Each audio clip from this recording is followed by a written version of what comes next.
It's been a hard sell for you, hasn't it, trying to get people to invest in this market? What's stopping them?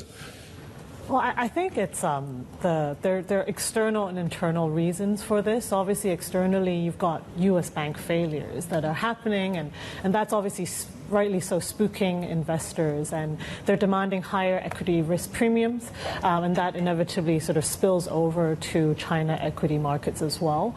We think that the problem is a little bit more contained in this side of the world. You know, we haven't really seen any major spillover effects on the Chinese banking system, for example. It's quite sort of protected. Internally, you've got fairly widespread disappointment about the pace of COVID recovery, COVID reopening, and the economic recovery forces seem to be a little bit more subdued than expected. But you know, that said, we are. You know, in the grander scheme of things, we are in the early innings of this sort of COVID transition. And so far we're tracking the economic data. We are seeing more positive surprises than negative surprises. Consumer confidence, you know, has finally made that turn that we've been watching since I last spoke with you. And you know, manufacturing activity is recovering. So that's... Yeah.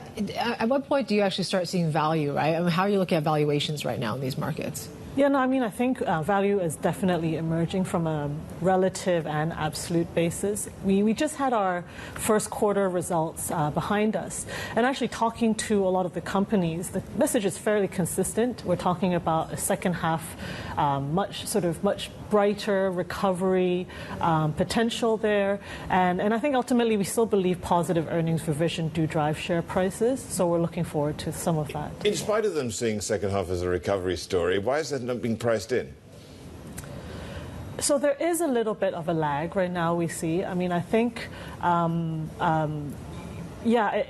consumer confidence has rebounded, but it is still very weak, obviously, and some unexpected shifts in consumption behavior and patterns have and you know, on top of that... To your point, actually, Nicola, showing consumer confidence. Oh, yeah.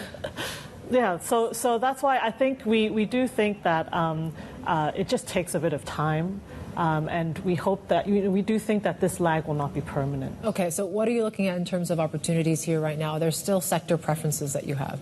Yeah, no, I think we always look for what excites us is the 3 to 5 year longer term picture, and a lot of sectors.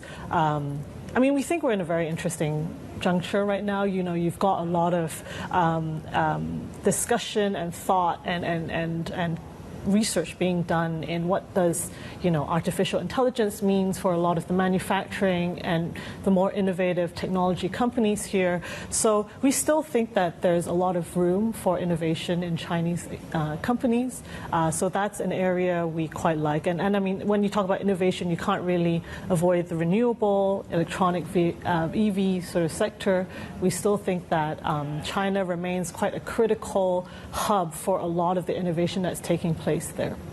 3Ds surely must inform what you are buying as well, and I'm talking here demographics, aging population naturally, decarbonisation as people go to greener investments, and of course decoupling.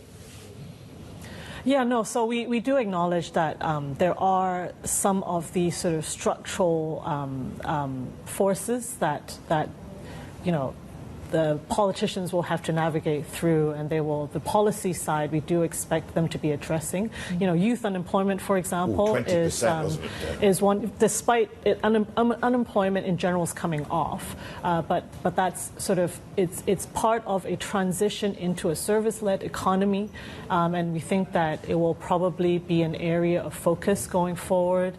You know, we are seeing a lot of factories move away from China when we talk about decoupling, and I think that's part of the supply chain diversification trends that we are seeing there. So it is an interesting time, but there are also opportunities.